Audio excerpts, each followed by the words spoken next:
오늘은 1월의 마지막 주일입니다. 시간이 참으로 빠르게 흘러갑니다. 하나님께서 행하시는 공의와 정의, 하나님께서 베푸시는 사랑과 자비를 통하여서 하나님이 우리에게 위로와 용기 그리고 힘과 소망을 베풀어 주시기를 바랍니다. 우리 그리스도인들은 하나님의 눈으로 이 자신과 세상을 보는 사람들입니다. 하나님은 정의와 사랑으로 세상을 다스리십니다. 정의는 측은히 여기는 마음에서 시작합니다. 그래서 정의가 뼈대라면 사랑은 살이다라고 말할 수 있습니다. 정의는 마땅한 보복을 요구합니다. 하지만 사랑은 그럼에도 불구하고 모든 것을 품어냅니다. 정의는 다수를 향한 하나님의 사랑입니다. 우리의 신앙의 여정에서 저와 여러분 모두가 겸손하게 정의와 사랑의 하나님과 함께 행할 수 있기를 소망합니다. 여러분 도형 아시죠? 사각형도 있고 원뿔형도 있고 여러 가지 도형이 있습니다. 제가 퀴즈를 하나 내보겠습니다. 이 도형 가운데 가장 억울한 도형은 무엇이겠습니까? 쉽지 않죠? 정답은 원통입니다. 원통은 몹시 억울하여 가슴이 아픈 것을 말합니다. 아마 살아오시면서 한 번쯤 억울한 일을 당한 적이 있을 것입니다. 여러분 분하고 답답한 이 억울한 일을 당하면 보통 법에 고소하게 됩니다. 상대를 고소하여 법정에 세웁니다. 전에 말씀드린 기억이 있는데 저도 독일 유학 시절에 집주인과 집세 문제로 민사소송을 벌인 적이 있습니다. 집주인이 먼저 소송을 제기했습니다. 제 입장에서는 참으로 억울했지만 결국 패소했습니다. 그때 깨달은 것은 법이 억울함을 풀어주지 못한다는 사실이었습니다. 오늘 본문 말씀은 일종의 법정 소송의 형식으로 진행됩니다. 하나님은 이스라엘을 법정에 세워 재판을 시작하십니다. 고소를 당한 피고인은 이스라엘입니다. 이스라엘을 고소한 원고는 하나님이십니다.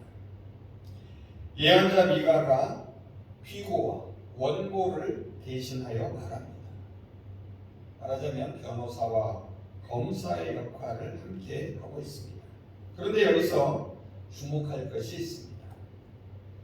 그것은 바로 하나님께서 소송을 제기한 원고인 동시에 재판의 재판장이라는 사실입니다. 1절의 첫 문장은 재판의 시작을 알립니다. 너희는 여호와의 말씀을 들을지어다. 마치 재판장의 입장을 알리는 듯합니다. 이어지는 2절 하반절을 보시면 하나님께서 미가를 당신의 대리인으로 세워 이스라엘의 죄악을 고발하도록 하십니다. 1절 하반절을 제가 현대인의 성경으로 읽어보겠습니다. 여호와께서는 나에게 그의 말씀을 대변하여 높은 산들과 낮은 산들이 다 듣게 하라고 말씀하셨다. 이 재판에서 산들과 언덕들이 증인이나 혹은 배심원의 역할을 하게 됩니다. 이어지는 2절을 한번 보시기 바랍니다. 제가 세번역 성경으로 읽습니다. 너희 산들아 땅을 받치고 있는 견고한 기둥들아 나 주가 상세히 밝히는 고발을 들어보아라. 나 주의 고소에 귀를 기울여라. 나 주가 내 백성을 상대하여 고소를 제기하였다. 내가 내 백성을 고발하고자 한다. 여기서 산들과 땅의 견고한 지대들은 하나님께서 이스라엘 백성들에게 행하신 구원의 역사를 지켜본 산 증인들입니다. 만일 이스라엘의 역사와 함께했던 산과 땅이 입이 있어서 말을 할 수 있다면 아마도 이들이 먼저 이스라엘의 불의를 고발했을 것입니다. 그런데 하나님은 이스라엘을 고발하기 전에 이스라엘로 하여금 자신들의 잘못을 변호할 기회를 주십니다. 이스라엘이 무슨 이유로 하나님을 떠났는지 묻습니다. 3절을 한번 보시기 바랍니다. 제가 공동 번역으로 읽어보겠습니다. 내 백성이라는 것들아 대답해 보아라. 내가 너희를 어떻게 했으며 너희에게 무슨 못한 일을 했느냐. 하나님이 이스라엘을 괴롭혀서 그들이 하나님께 불순종한 것인지를 묻습니다. 만일 그렇다면 그 증거를 한번 제시해 보라는 것입니다. 이스라엘의 불순종은 하나님의 책임이 아니라 전적으로 이스라엘 백성들의 책임임을 강조합니다. 그리고 곧바로 하나님은 이스라엘에게 베푸신 구원의 역사를 상기시키십니다. 4절과 5절입니다. 제가 세번역 성경으로 읽어보겠습니다. 나는 너희를 이집트 땅에서 데리고 나왔다. 나는 너희의 몸값을 치르고서 너희를 종살이 하던 집에서 데리고 나왔다. 모세와 아론과 미리암을 보내서 너희를 거기에서 데리고 나오게 한 것도 바로 나다. 내 백성아, 모압의 발락 왕이 어떤 음모를 꾸몄으며 보올의 아들 발람이 발락에게 어떻게 대답하였는지를 기억해 보아라. 시딤에서부터 길갈에 이르기까지 행군하면서 겪은 일들을 생각해 보아라. 너희가 이 모든 일을 돌이켜보면 나 주가 너희를 구원하려고 한 일들을 너희가 깨닫게 될 것이다. 4절과 5절은 3절의 내용을 반증하고 있습니다. 하나님은 이스라엘을 구원하고 은혜를 베푸셨다라고 말합니다. 그들이 이집트를 출발해 약속의 땅으로 들어갈 때까지 하나님이 그들과 함께 하셨음을 상기시킵니다. 신앙생활은 하나님을 찾아가는 여행입니다.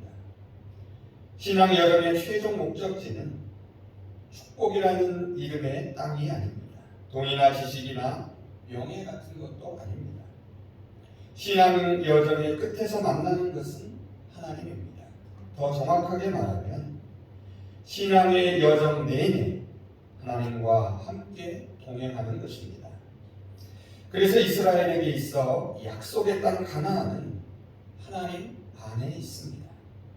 그런데 그들은 하나님이 약속의 땅 가나안 안에 있다고 착각했습니다.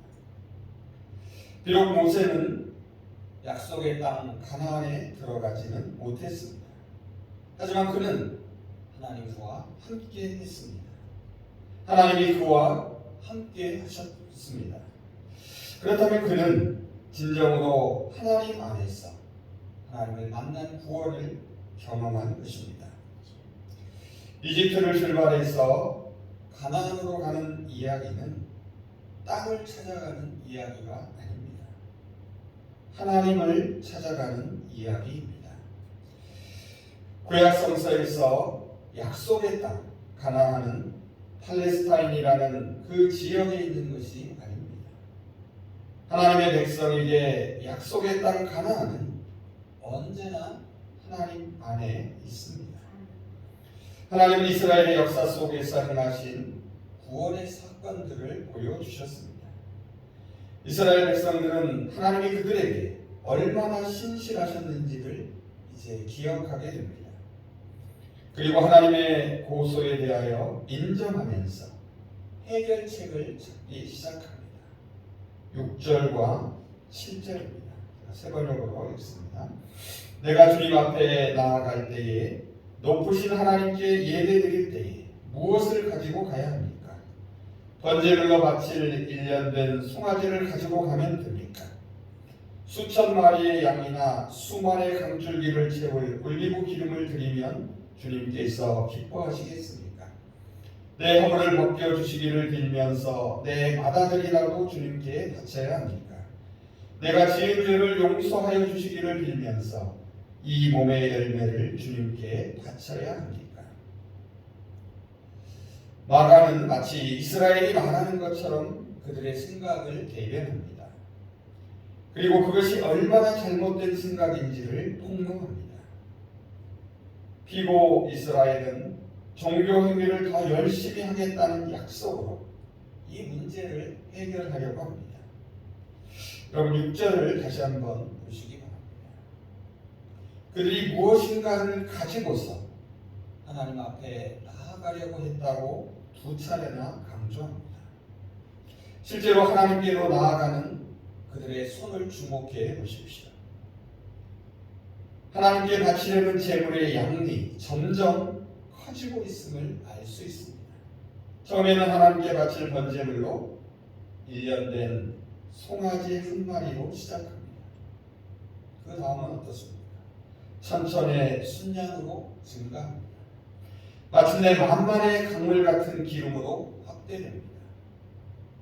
이만 하면 이제 하나님께서 만족하실 것이라고 생각합니다. 구약에서 희생제사를 드리는 행위는 하나님과 개별적으로 사귀는 한 형식이었습니다. 하나님과 신성한 교제를 나누는 길이었습니다.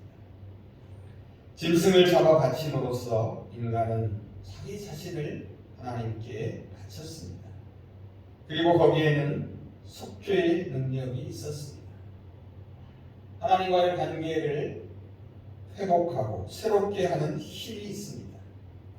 그래서 이스라엘 백성들은 하나님께 더 많은 것을 드리면 하나님이 기뻐하실 것이라고 착각하기 시작합니다. 최고의 것을 드리면 자신들이 원하는 것을 얻을 수 있다고 생각합니다. 그래서 그들은 맏아들을 제물로 바치는 것도 서슴지 않았습니다. 자식을 바치면 자신들의 어떠한 죄와 허물도 용서받을 수 있다고 여깁니다. 하지만 하나님은 최고나 최상이 아니라 언제나 최선을 기뻐하십니다. 1년 된 송아지도 천천의 순양도 만만의 기름도 하나님의 환심을 살 수 없습니다. 맏아들도 하나님의 진노를 피하게 하지 못합니다. 여기 언급된 이러한 것들 가운데 어떤 것도 하나님의 은총을 얻는 수단이 될 수 없습니다. 두 손에 가득 무엇을 가지고 나아가도 하나님은 거들떠보지 않으십니다. 하나님이 이스라엘에게 요구하시는 것은 이러한 의식적인 종교 행위가 아니었기 때문입니다. 독일의 신학자 디트리시 보네퍼는 기독교를 일반 종교와 구분했습니다. 그는 종교를 신적인 것에 연합하려는 인간의 노력으로 정의합니다. 반면에 기독교는 인간의 역사 속으로 오신 신의 결단에 인간이 응답하는 것으로 설명합니다. 여러분 창세기 11장에 나오는 바벨탑 사건은 인간의 노력으로 하늘에 닿고자 하는 인간의 오만함을 보여줍니다.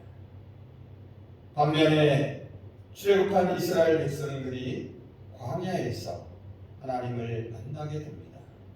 신의 광야는 하나님이 친히 인간에게 내려오셔서 관계를 맺으시는 것을 보여줍니다. 우리는 이러한 사실을 바울의 십자가 신학에서도 확인할 수 있습니다. 십자가의 도는 인간의 노력에 의해서가 아니라 하나님의 은혜에 의해 하나님과 인간이 화해되었음을 보여줍니다. 전에도 말씀드린 기억이 있는데요. 구약에서는 범죄한 인간이 제물을 가지고 하나님 앞에 나아갑니다. 두 손을 위로 들고서 하나님의 화해와 용서를 구하며 기다립니다. 반면에 신약에서는 하나님이신 예수 그리스도께서 인간의 몸을 입고 이 땅에 오셨습니다.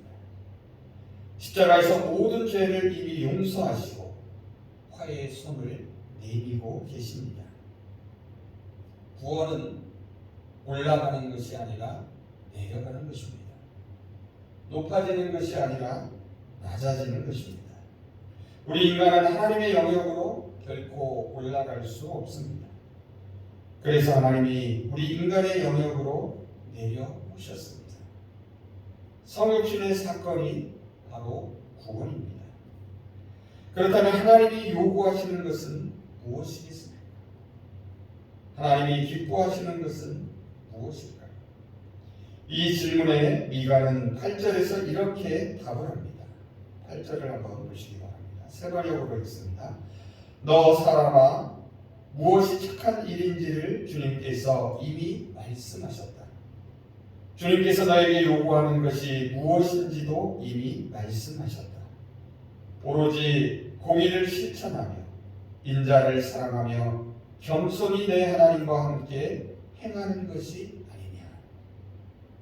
재판장이신 하나님이 당신께서 무엇을 기뻐하시고 무엇을 기대하시는지 말씀하십니다. 여기서 우리가 주목할 것이 있습니다. 하나님께서 선한 것이 무엇인지를 이미 말씀해 주셨다는 사실입니다. 이는 하나님이 사람에게 당신께서 요구하시는 바를 분명히 알리셨음을 보여줍니다. 그리고 하나님이 요구하시는 것이 무엇인가를 밝힙니다. 선한 것이 무엇인가에 대하여 설명합니다. 그것은 오직 정의를 행하며 인자를 사랑하며 겸손하게 하나님과 함께 행하는 것이라고 말합니다. 그런데 여러분, 정의를 행하는 것과 인자를 사랑하는 것은 별개의 것이 아닙니다. 마치 동전의 단면과 뒷면처럼 서로 붙어 있습니다. 둘이 함께 있어야 온전한 하나를 이룹니다. 그래서 정의를 다음과 같이 정의할 수 있습니다. 정의는 다수를 향한 하나님의 사랑이다. 정의를 행한다는 것은 단지 불의를 보고 참지 못하는 것만이 아닙니다. 다른 사람의 어려운 처지에 대한 긍휼이 앞서 동반됩니다. 비유적으로 말해보면 정의가 뼈대라면 인자는 살입니다. 구약에서 말하는 정의는 긍휼이 포함된 개념입니다. 정의는 언제나 측은히 여기는 마음으로부터 시작합니다. 또한 구약에서 정의와 공의 그리고 공평은 인자와 자비 그리고 사랑과 함께 쓰입니다. 그래서 공의와 정의는 단지 법적인 것만을 의미하지 않습니다. 언제나 사람을 향한 하나님의 사랑이 그 안에 담겨 있습니다. 여기 8절에서 인자로 번역된 이 히브리 말은 본래 하나님의 신실하고 끊임없는 사랑, 자비를 뜻합니다. 또한 이 인자라는 말은 겸손히 머리 숙인다, 허리를 굽힌다, 봉사한다라는 의미도 담겨 있습니다. 이러한 행동들은 모두 사랑에 의해 시작됩니다. 그래서 공동 번역은 이 인자를 기꺼이 은덕에 보답하는 일, 한결같은 사랑을 즐겨 행하는 일로 번역합니다. 마지막 8절에서 또한 주목할 것은 하나님께서 정의를 사랑하고 인자를 행하라고 말씀하지 않으셨다는 사실입니다. 사람들은 관념적으로 정의를 사랑합니다. 그런데 실제로는 이웃에게 불의를 행하곤 합니다. 그래서 관념적으로 정의를 사랑하는 것으로는 충분치 않습니다. 정의는 반드시 실행되어야 합니다. 그리고 그 정의는 언제나 관심과 사랑에서 시작해야 합니다. 하나님의 사랑과 정의는 결코 분리되지 않습니다. 그래서 우리 인간의 사랑과 정의도 분리될 수 없습니다. 이웃의 고통을 보고 아파하며 사랑하는 마음에서 돌보기 시작해야 합니다. 그리고 그들이 겪고 있는 고통의 문제를 근본적으로 해결하기 위해 법과 제도를 바꾸는 데까지 나아가야 합니다. 이것이 바로 성경이 말하는 사랑과 정의의 진정한 의미입니다. 인자를 사랑하며 정의를 행하는 삶은 하나님을 닮아가는 것입니다. 겸손하게 하나님과 함께 행하는 것입니다. 달리 표현해 보면 복음의 사람, 예배자로 살아가는 것입니다. 사실 솔직하게 말해보면 우리는 정의를 행하고 인자를 사랑할 수 없습니다. 그래서 먼저 겸손하게 하나님과 함께 행하는 것이 필요합니다. 우리의 연약함을 인정하고 겸손하게 하나님의 도우심을 간구해야 합니다. 그래서 하나님이 우리와 함께 동행하실 때에 우리는 정의를 행하고 인자를 사랑할 수 있습니다. 하나님이 우리에게 요구하시는 것은 무엇입니까? 하나님 보시기에 선한 것이 무엇입니까? 하나님은 최고의 것을 드리라고 요구하지 않으십니다. 최상의 것을 드리는 것을 기뻐하지 않으십니다. 하나님은 우리가 정의를 행하기를 기대하십니다. 하나님은 인자를 사랑하기를 기뻐하십니다. 무엇보다도 겸손하게 하나님과 함께 행하기를 원하십니다. 우리 그리스도인들은 하나님의 눈으로 우리 자신과 세상을 보는 사람들입니다. 하나님의 눈으로 보면 우리 눈에 아무리 선하고 아름다운 것도 추하고 더러울 수 있습니다. 모든 인간은 하나님의 관심과 사랑 안에 있습니다. 하나님은 정의와 측은히 여기는 사랑의 마음으로 세상을 다스리십니다. 정의는 측은히 여기는 마음으로부터 시작하기 때문입니다. 창세기 4장을 보면 가인이 동생 아벨을 죽입니다. 정의가 아벨의 피에 대한 보복을 요구합니다. 하지만 가인은 하늘의 용서와 보호를 받습니다. 오늘 마가가 보여주는 하나님의 법정에서 이스라엘은 고발되고 유죄가 선고됩니다. 이제 정의의 판결이 요구됩니다. 하지만 재판장이신 하나님은 측은히 여기는 마음으로 한결같은 사랑으로 그들을 용서하십니다. 다시금 겸손히 당신과 함께 행하게 하십니다. 복음의 사람은 하나님의 사랑을 입은 사람입니다. 그래서 인자를 사랑합니다. 예배자로 살아가는 사람은 하나님의 정의를 행하는 사람입니다. 우리 모두 겸손하게 하나님과 함께 행할 수 있기를 바랍니다. 하나님은 교회 안에서만이 아니라 교회 밖에서도 행하십니다. 우리 성신 공동체가 지금까지 해왔던 것처럼 이 지역 사회에 정의와 사랑을 행하는 일에 계속 앞장설 수 있기를 바랍니다. 올 한해도 힘 닿는 데까지 우리의 재정과 시간과 관심과 사랑을 나누는 저와 여러분이 되시기를 소망합니다. 이제 마지막으로 8절 말씀을 읽으며 설교를 마치겠습니다.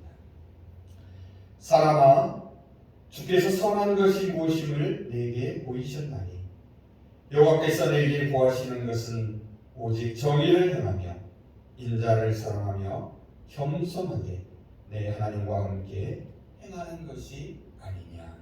아멘. 기도하겠습니다.